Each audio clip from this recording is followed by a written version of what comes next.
என் கட்சியும் என் சமுதாயத்துக்கும் என்னைக்குமே என்னால துரோகம் பண்ண மாட்டேன், பண்ண முடியாது. அது நீங்க புரிஞ்சுப்பீங்க. என்னை பத்தி உங்களுக்கு நல்லா தெரியும். ஆனால் நம்ம கட்சிக்குள்ள சில சூழ்ச்சியாளர்களுக்கு நான் இன்னைக்கு துரோகின்னு சொல்ல மாட்டேன். இன்னும் அந்த லெவலுக்கு போல அவங்க இன்னைக்கு சூழ்ச்சியாளர்களா இருக்கிறாங்க. அவங்க சூழ்ச்சி பண்ணி ஐயா கிட்ட இப்படி அப்படி அப்படி இப்படி என்னென்னவோ சொல்லிட்டு இருக்கிறாங்க. எல்லாம் ஐயாவுக்கும் அந்த அவங்கள பத்தி தெரியும். அதனால இதெல்லாம் நடந்துட்டு இருக்குது.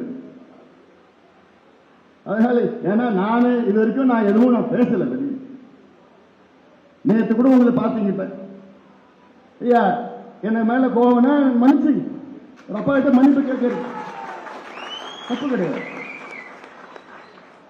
தொலைக்காட்சியில் ஐயா தானே இப்படி பண்ணிட்டான் அப்படி பண்ணிட்டான், இப்படி மன உளைச்சல் இருக்கிற, தூக்கம் இல்லை, இப்படிலாம் சொல்லிட்டு இருக்கிறாரு. அது நேரில் உங்ககிட்ட சொல்லலாம், எங்கிட்ட சொல்லலாம், எல்லாம் பண்ணிட்டு போலாம்.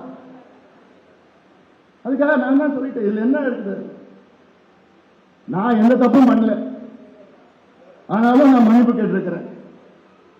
எனக்கு நோக்கம் இந்த கட்சி இந்த சமுதாயம் அடுத்த கட்டத்துக்கு கொண்டு போகணும். அதான் என்னுடைய நோக்கம். அது என்னால முடியும்.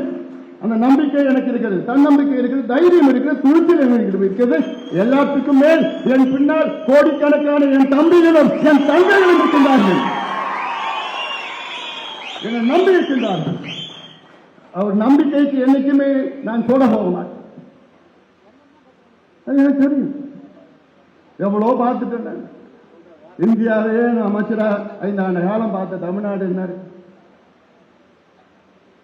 இந்த மாநாட்டை 45 நாளில் இந்த மாநாட்டை நடத்தியவன் நான். இந்த தேர்தல் என்னால பார்க்க முடியாதா, இந்த கட்சியை வழி நடத்த முடியாதா, அடுத்த கட்டத்துக்கு கொண்டு போக முடியாதா, தமிழ்நாட்டுக்கு ஆட்சிக்கு வர முடியாதா? உறுதியா முடியும், உறுதியா முடியும்.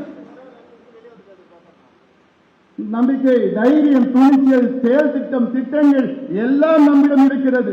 தமிழ்நாட்டில் எந்த கட்சிக்கா இருக்கு இதெல்லாம்? அதனால இதெல்லாம் நீங்க மனசுல இதெல்லாம் நான் ஆரம்பிச்சு விட்டேன். ஏதோ வந்தனா நான் இதே பொதுக்குழு பேசலான்னு பண்ண ஆரம்பிச்சு.